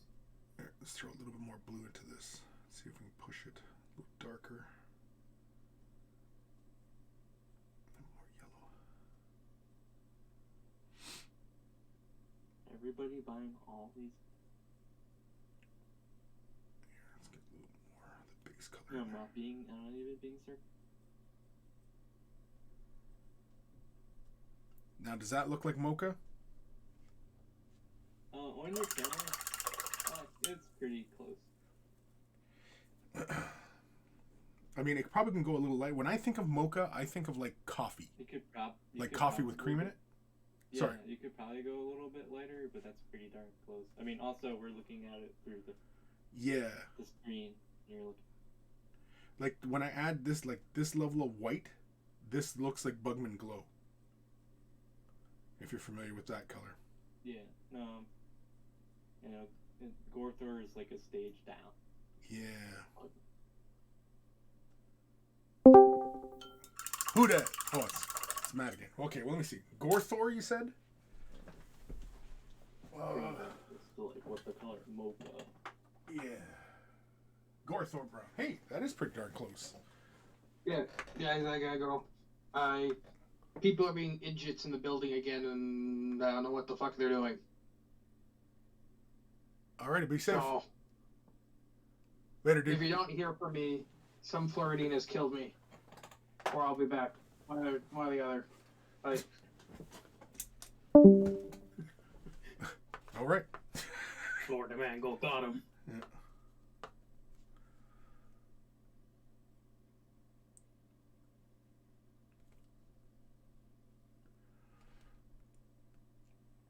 Now the next thing I'm going to test is thinning it down, because I've been working with the paint pretty much out of the bottle. I do like how this covers though. Like it's like in a few strokes it sits right on the surface really nicely. Giggity. Giggity. And yeah, I kind of like that.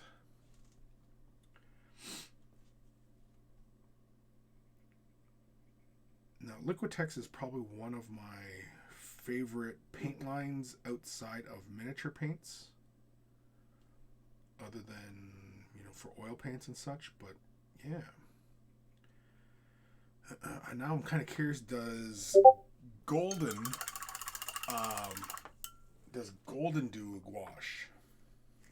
Because that would be cool. Because then Golden definitely would be my top tier paint company if that were the case.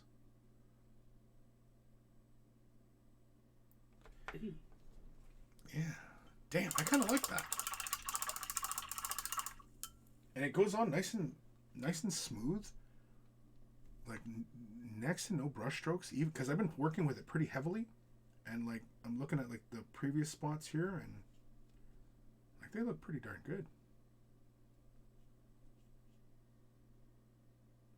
All right, let's thin it down. Let's see what it looks like when we thin it down. So I'm just going to add water to it. Can you see what I'm doing? Yeah, you guys can see what I'm doing.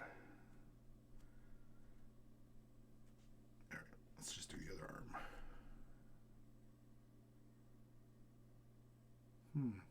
It could be the primer. Oh, no, you know what it is? It's because of the surface tension. All right. So we're going to add a little bit of Liquitex Flow Aid to this mixture. Boom. You can see how already it's reacting.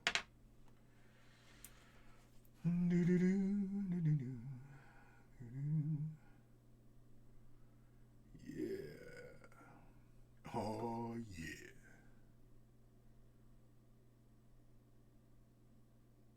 Yeah, now we've made a gouache wash. It's a gouache wash. I know, it's kind of hilarious. The stupidest things amuse me, right? But, yeah. It's a gouache wash.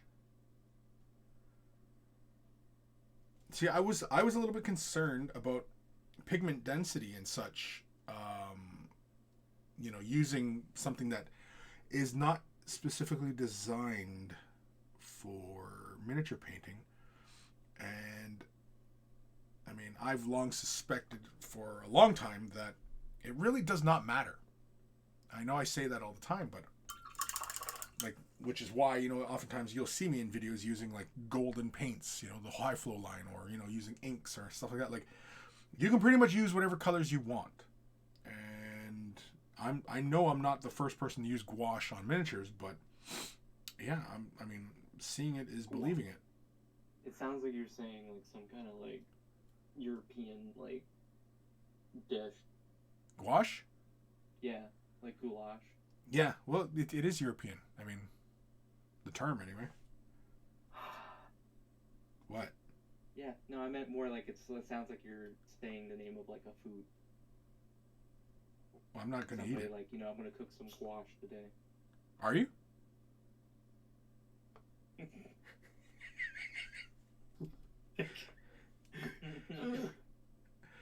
I know. I'm just trying to annoy him.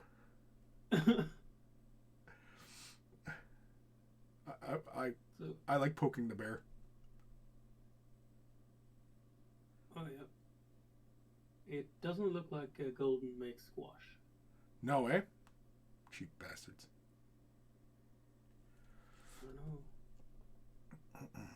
Well, I kind of figured like if Liquitex makes a gouache, I would have assumed that Golden would make a gouache, because everybody's going to be in this gouache game, because the watercolor painting is such a big thing, right? And, oh, you know what we didn't try? A wet blend. And it's funny is if I type gouache without the liquid text in front of it, Google thinks I'm trying to type goulash. It's like, are you sure you're not talking about this? Are you sure? All right, I'm gonna grab some. I'm just gonna grab some pure red. I'm gonna slap it right into this little space here. Try and be something of precision. Put diamonds on. No. Diamond pattern. Go. Then I'm gonna grab just a little bit of the white. And let's see. Let's do an outline. I'm just gonna do a quick little wet blend. Should have changed brushes, but oh well. Let's just take a little bit of red.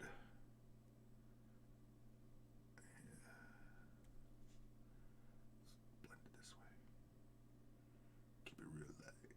Yeah. Oh yeah. There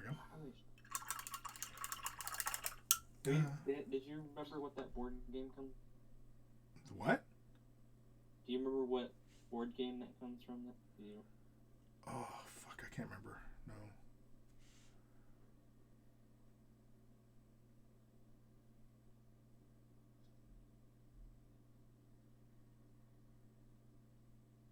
Well, I can say that this stuff blends very, very nicely. In fact,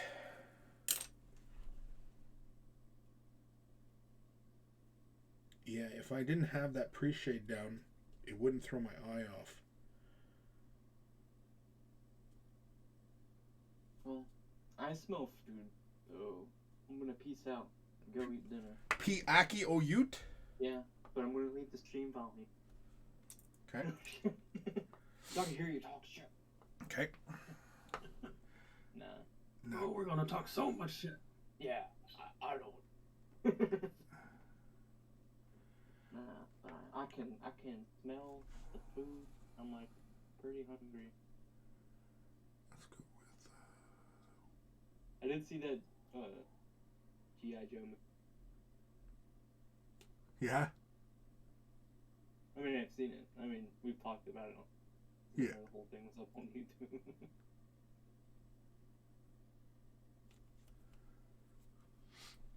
I don't know if you guys can see that. I was just trying out, seeing how it looks when you freehand lines and stuff. I'm gonna switch the camera angle so you guys can all see what the hell I'm playing with here. I'm gonna peace out. You already said that. There you go. Yeah. Well, now I'm actually doing it. Okay, well get the I fuck said out. it and got sidetracked, but now I'm gonna do it. But boop. What? Any parting words?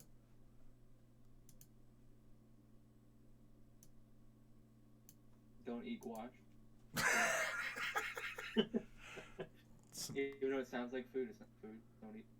Yeah. Gouache ain't food. Alright. Now, speaking of food, we'll eat food. Later, duder. See you. Yeah. You can see there like how it all looks. I've got the miniature up closer to the camera now. See how it finishes very nicely matte. I just did a quick little blend of that pure red with white in the chest, just to create a little transition going on, and then just took a little bit of the white just to freehand, just to see how nicely it freehands, like you can, like how tight a control you can keep it, and yeah, I definitely like that. Don't be shocked if you see Chris using this stuff in videos. What is the real... outraged. What's that? I'm gonna be outraged. Why? You said don't be shocked. Like, oh, well, that's exactly what I'm gonna do. Oh, you're gonna be outraged? Gotcha. Yeah, absolutely. I hear you. Yeah, I like it.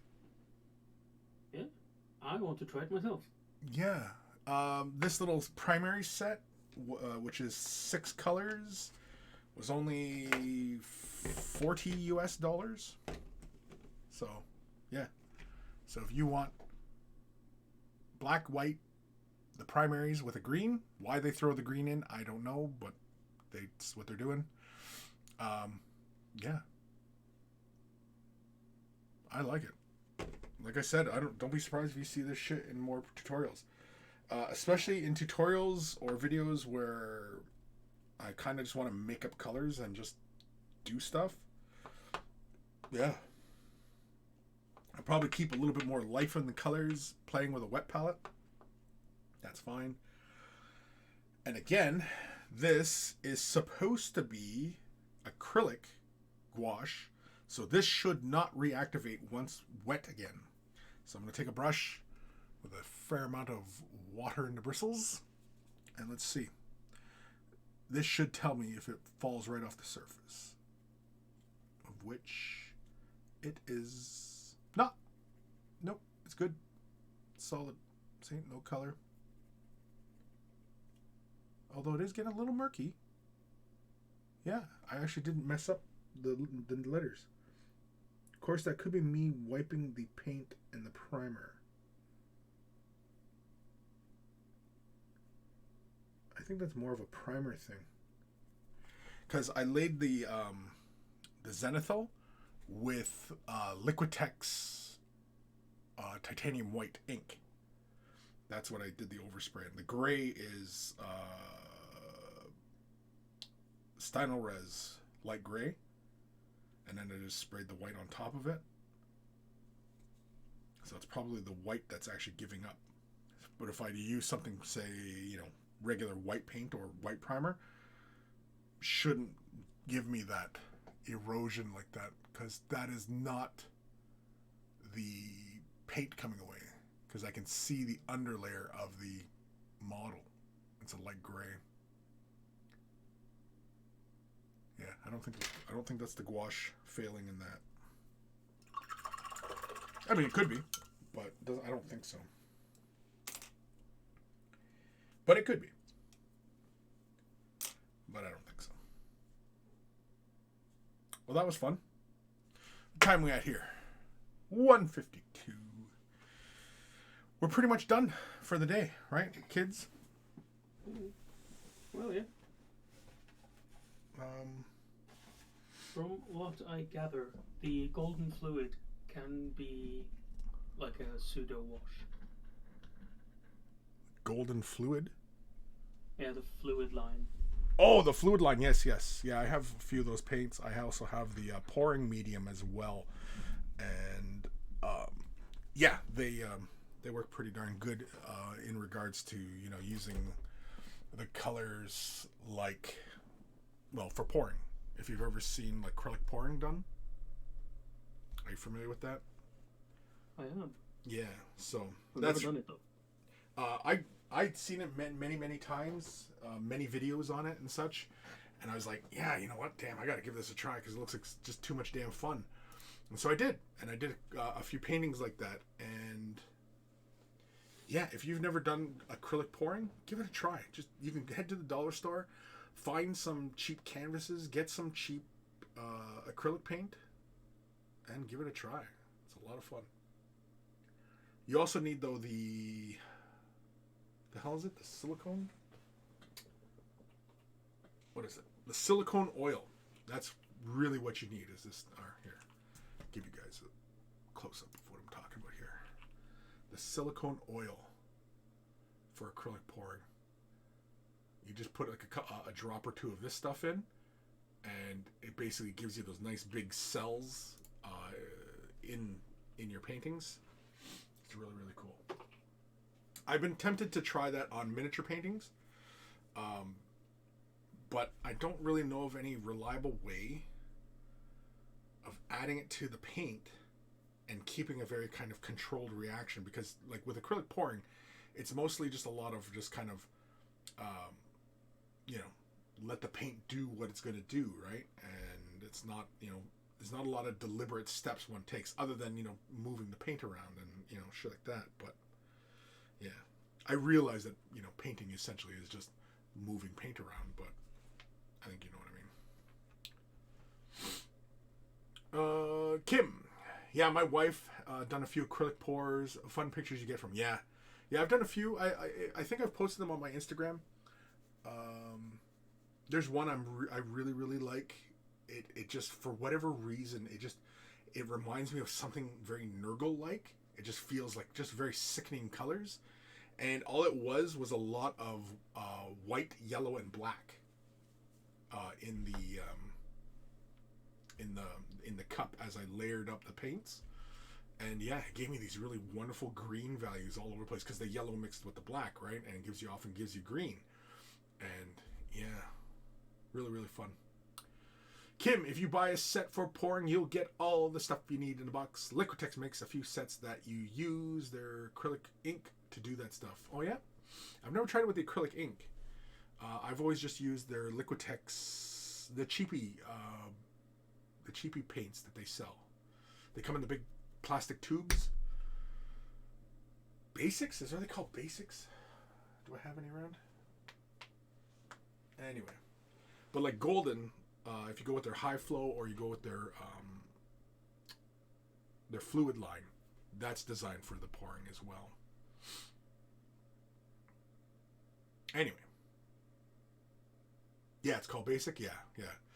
Those are the paints I use, and all I do is I just squirt the paint in, like whatever amount I want, slap that in, and then add a bit of pouring medium, give it a quick mix. Or if I'm going to use like a whole bunch of colors, then I'll make a bunch of cups, squirt the paint in, take my pouring medium, pour it all into each of the cups, give it a good mix, and then a couple of the colors I will add a drop or two of the silicone oil, and then pour it all in together very carefully, create the layers, and then pour that right onto the canvas and let the magic happen. It's fun though, yeah. Kim, you should share some of the wife's paintings, if she wants, of course. But I'd like to see what results she got, and of course anybody else out there, feel free to share your artwork. I encourage any and all sharing. Why? Why does Chris encourage any and all sharing? You're asking me now. I'm asking you now, yeah. I'm asking you because you're the only kid left in the class. I'm the good kid. Yeah. Well, everybody else fucking bailed. Matt bailed. Boop bailed. Yeah. No, I don't have the answer to that. I don't have your answer. Oh, all right. Have you ever tried it though? No, not yet. No? We're planning on doing it with the teens at work. Oh, okay. Yeah, that's cool. Yeah, it's something fast and accessible for young people, and it gives them like results right away, which is, I know, like a lot of young people these days are looking for that. Not, I don't want to use instant gratification, but it's along those lines, right? Yeah, it has to happen now. Yeah, and it has to be fast and effortless, or else it's not worth it. Yeah, because I don't know how many young people are taking up oil painting, because oil painting is an exercise in patience, and yet not, because oil painting, you can lay it onto the canvas, come back the next day and go, no, I hate it, scrape it right off the canvas, no bother, right, and just do it again. And with the acrylic pouring, it's kind of a similar kind of vein, where you can just slap some colors together, whatever you like, and then just toss it on the canvas, wait an hour or two, and then bang, you've got your work of art, right? Yeah, it's messy and chaotic. Yeah, Something like it. yeah. It's a fun. I haven't done it in a while. I did those a year or two ago. It's fun. I enjoyed it, and it's not something that like I would be like, oh, I'm gonna make a whole series of paintings, unless of course I was using the finished pour more like a backdrop, or you know what I mean, or building upon whatever was there, you know. Like if I saw a skull in the mix, then I'd bring forward the skulls, kind of thing, you know what I mean, like something along those lines. Of course, I guess that's kind of like a Rorschach test. If you're staring at if you're staring at one of these paintings and it's like, I see dead babies, you know, fuck. Something goofy like that, right? So, alrighty, I think we're done. I want to thank everybody for following, subscribing. Thank you for the Twitch the Prime subscriptions or the tiered subscriptions. That's Disco. Thank you. Any parting words of wisdom? Yeah. Lego might go in your bum someday.